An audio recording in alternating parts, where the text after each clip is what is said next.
maputi. Totoo nga yung Dolomite, white sand niya. Tapos habang pababa ka, parang ramdam mo na, parang amoy dagat na siya. Ganda yung ano niya, pinagawa niya. And nakikita namin na ito yung naging, ang tawag doon, naging bunga ng paglilingkod niya sa bansa natin. Isa to sa mga naging magagandang gawa. Proyekto. Idol ko talaga yun.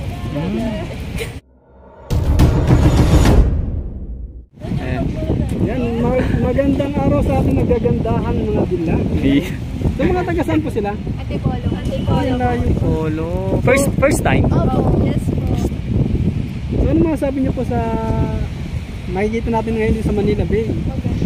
Sobrang ganda po. Malinis. Stress. Mas stress ka ba, ma'am? Kasi kakatapos lang po namin sa finals. Ay, wow. Congrats. Kaya pala nag-relax. Flat ulo kami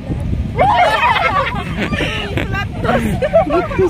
So, dahil nandito na kayo ngayon sa Dolomite Beach, maliban sa naging kanina sinabi niyo okay na maganda na, ano pa yung iba yung naobserbahan? Mas nag-improve po siya. Kaysa sa nakikita po namin sa Facebook na mga... Di ba may Dolomite sand ngayon tayo nakikita dito? Dati ba nung hindi pa ito na ilalagay, nakapunta na rin kayo ng Manila Bay? Nakapasyal na rin kayo? First time. Talagang first time. Okay. Kasi dati... Nagulat kami kasi doon pa lang ang ganda. Wow. Nakakain kasi ganda. Nakaka-inlove. May-inlove si ma'am sa Dolomite. Love ako sa Ma'am, kung po pwede nang maligo, maliligo ba kayo rito? Ay, kung pwede lang. Ano ba nasa ng tubig dito? Ano po ba yun? Depende. Equal mo. Pwede rin po kapag init na po kami. Tatakbo na kami. Dadal na kami sa punja, kuya. Lahat mo ba kayo magkaklase? Opo, from Bisawa 1A. Special mention na kaya. Yan. Alam niyo po ba kung sino nagpagawa, nagpaganda? Kasi na ba kuya? Background mo. Si President Duterte, dating Pangulong Duterte. Oo nga pala. Nabalitaan na pala yun. Nakalimutan. Yan, ano masasabi niyo po kaya PRD dito sa pagpapaganda sa Manila Bay? Maganda yung niya, pinagawa niya. And nakikita namin na ito yung naging, ang tawag doon, naging bunga ng paglilingkod niya sa bansa natin. Isa to sa mga naging magagandang gawa. Proyekto. Idol ko talaga yun. Ikaw, ma'am. Ano ba?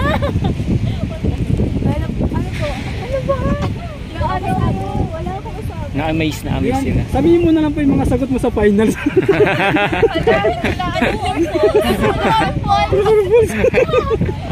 Yan, congrats sa inyo at salamat sa inyong mga message dito sa nag-observation nyo sa Dolomite Beach. Batiin nyo naman yung mga classmates, yung teachers, siyempre mga pamilya nyo. Plus 5. 5 stamps. Lahat ulo. Shout out kay magpakultad. Ayun. So, alayo na nasa Thailand ay sir. Nasa Dubai. Bisawa 1A. Bisawa 1A. Isang magandang hapon po. So, taga saan po sila, ma'am? Akasya Malabon. Yan, taga Malabon si ma'am. Layo po ng galingan. So, ma'am, first time o ilang beses na nakarating dito? Sa Manila Bay? Actually, first time po. First time po nakarating dito. Ang tagal ko nang pinangarap. Dahil sa layo namin, joke lang. Malapit lang naman po ang Malabon actually. Pero pinapangarap namin makarating dito. Hindi po namin narating. Ngayon lang din po dahil po sa bayaw ko sa kapatid asawa niya. Dahil sa kanila, nilibre lang nila ako. Nakarating ako dito dahil sa kanila. Kung hindi dahil sa kanila at hindi dahil sa inyo, hindi ako makarating dito. Ayun ang bilang first timer dito sa Manila Bay, Dolomite Beach. So ano masasabi niyo? Anong observation niyo po? Actually, nung sa beach pa lang ako, kakaiba ng nakikita ko. Parang nasa ibang bansa ka nung nakita ko yung wow, maputi. Totoo nga yung Dolomite, white sand niya. Tapos habang pababa ka, parang ramdam mo na, parang amoy dagat na siya. Hindi katulad dati, di ba? Ma'am, nakapunta ka ba dati dito nung hindi pa ito nalilinis? So anong pagkakaiba, ma'am? Para Dati sa'yo? kasi syempre yung mga bato, mga madudumi, tapos yung mga bata, kahit medyo madulas talagang nagkukumahog yung mga bata na makapag-swimming. Kasi nung baby yung mga anak ko, pag may ubo-sipon, ito talagang pasyalan namin yung Manila Bay. Kasi yung kasabihan daw na kailangan dalhin yung bata dito sa Manila Bay para gumaling daw yung ubo at saka sipon nila. Totoo naman po, nangyayari naman, gumaling naman po sila. Pero ngayong lumaki na, halos hindi na po kami makakapunta kasi mahal na rin po lahat. Yun. Tapos sa ngayon, iba na siya. Feeling mo talaga na sa ibang bansa kasi may taas na building pa, parang malinis. Tapos yung payong nila, kakaiba.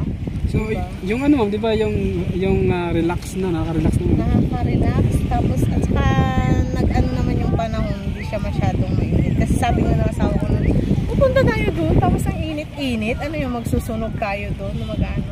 Eh ngayon naman po, Parang timing. parang timing Nagkasama naman po yung na, panahon. Oo.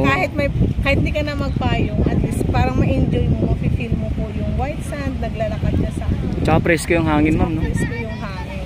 Yan, totoo yan. Ma'am, anong masabi niyo po kay President Duterte kasi siya po yung nagpaano nitong Manila Bay Dolomite Beach. Ano pong masabi niyo po sa Dahil sa gawa niya, magpapasalamat din po tayo kay President Duterte dahil kung hindi dahil sa kanya, hindi ito na naisip siguro, hindi ito na natuloy ang proyekto. Sana tuloy-tuloy na magiging malinis yung lugar nito para at least katulad sa akin, first timer ko nakarating dito, mararating din ng mga bata sa uling henerasyon, mapipil din nila na ito pala sa Metro Manila ay mayroon ding lugar na mapipil mo na nasa ibang bansa ka, nasa magandang lugar ka, nasa fresh ka na Tama. Totoo yan sinasabi niyo. Ma'am, bilang first timer nito, so pinangarap niyo rin po bang makaligo na sa Manila Bay? kung may pagkakataon, bakit hindi, Char? Kasi nakikita ko naman para wala nang lumulutang eh. At saka puti ang tubig. Hindi katulad dati na talagang ibang kulay ng tubig. Maitim, ma'am, no? May tea.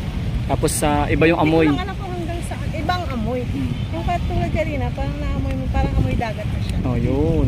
Dati kasi iba yung amoy. Oh, iba. Doon ko pa nga lang, maamoy mo na eh. Ngayon, tinan mo naman yung nag-i-enjoy. Eh, hanggang saan yan, hanggang doon. Opo, hanggang din yung sa may mga baba pa yan. Actually, lahat naman talagang nililinis. Ma'am, pwede ka ba na mahingan ng komento? Anong masabi niyo po sa bilang Vice President po si VP Inday, ano pong masabi niyo po sa kanyang performance?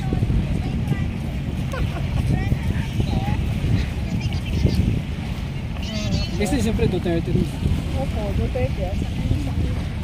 No comment na lang po ako kasi sa ngayon po medyo ako sa ganyan. Kasi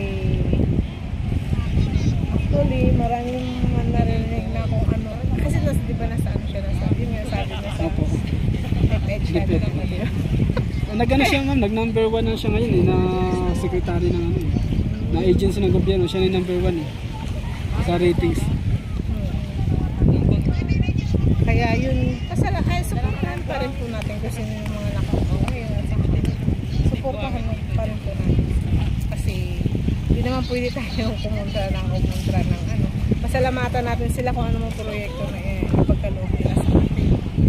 Para at least mapaganda naman nila ang Pilipinas. At matulungan nila ang dapat Yun. Yan, ma'am, baka may mensahe ka sa ating mga kababayan na hindi pa nakakapunta ng Manila Bay, Dolomite Beach. At sabi nila, libre ko sila pamasahe. Libre. Ayan na, umiinit na. Ayan, mga kamaritis ko, mga kababayan ko sa Malabon, sa Acacia, Malabon. Ayan, punta na kayo dito sa Dolomite. Kaso, yun nga, inaasahan nila ako na ako mag-tutor sa kanila dito. Kaso po, nauna po ako sa inyo dito. Kaya sa susunod, alam ko na kung saan tayo dadaan. Hindi ko kayo palalakarin ng malayo.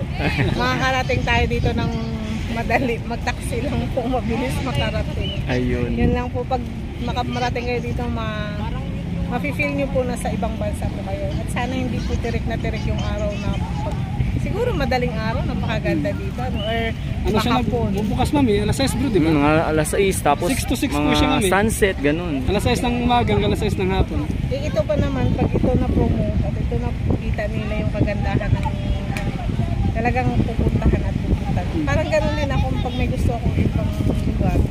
Nakikita ko. Babalik-balikan mo, ma'am. Sisikapin ko naman. Siyempre sa ibang lugar ka naman. Sisikapin mo makarating. At maisama mo rin yung mga friendship mo. Yes. Yung mga kamaritis mo. Ayun, no? Joke.